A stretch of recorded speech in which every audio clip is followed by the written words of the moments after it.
I'm Stephanie Mullins. I'm an account director at BlueSky Education. We're a PR agency that's dedicated to business schools, securing global coverage and raising brand awareness.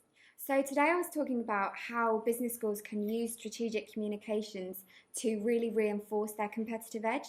I used examples from a number of schools over the world, including HC Paris. They wanted to boost US applications to their programs.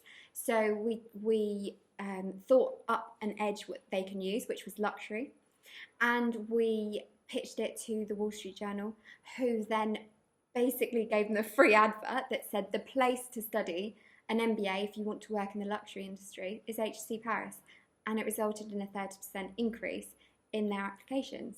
Given that at this conference we have people from all sorts of streams, including alumni relations, admissions, program managers, marketing, and so on, I wanted to be able to talk about how they can all use their insights and their expertise. So whether that's admissions people talking about the best way to do an application for an MBA, whether that's alumni relations officers being able to identify the best stories that they can use in the press all around the world. And then marketing managers can bring this all together, and the comms teams and people who work in PR, in-house and in agencies, can really make these ideas happen. So we start off by saying, what's the goal? So whether that's increasing student applications in a certain region, increasing student applications from a certain industry, perhaps they want more STEM people coming onto their programs, or whether it's general brand awareness. What's the goal, and then how are you going to achieve it? So look at the stories and the ideas that tie into that goal. Like the example I gave at the beginning with HC Paris, they wanted more US applications. So how are you going to do that? Well, you've got the luxury idea. Sell yourselves as the school for luxury in that market, because that's what works there. My best advice is to get to know the market a little bit.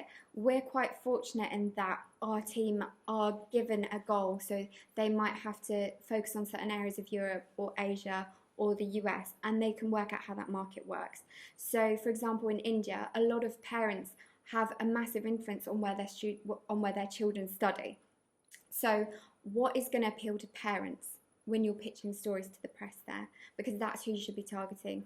Or, for example, if you're wanting to pitch to China, they really value relationships. So you want to build a relationship with a journalist before they're going to publish a piece about your school or your students or your alumni, because that's what's important there.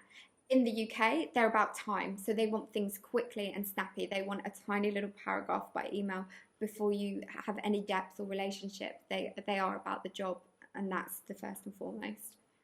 Excellent question. It's something I feel quite passionate about, because in the PR industry there's something called AVE, which is advertising value equivalent.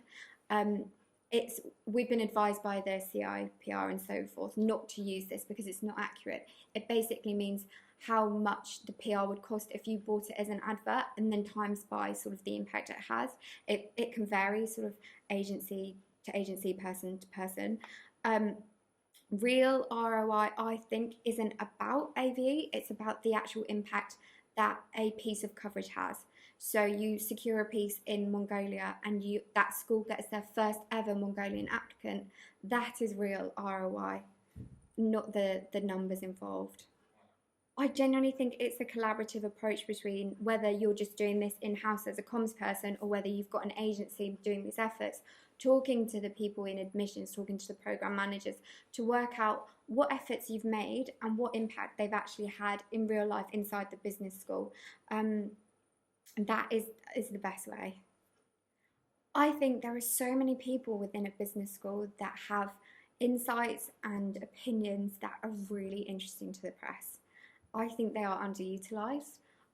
Often people focus on who shouts the loudest, and there are program managers and deans and so on and so forth that get seen in the press because they're important and because they have something to say, but often the voices that don't shout so loud have really, really interesting stories. And I worked with a student who had gone from the Gaza Strip to an MBA program, and she was the quietest lady I've probably ever spoken to, but she had one of the most interesting stories, and it ended up as an MBA diary in The Economist and had a massive impact on their student applications. But she was identified by someone in the alumni team, and without them, she would never have spoken up and said, "I have a story to tell."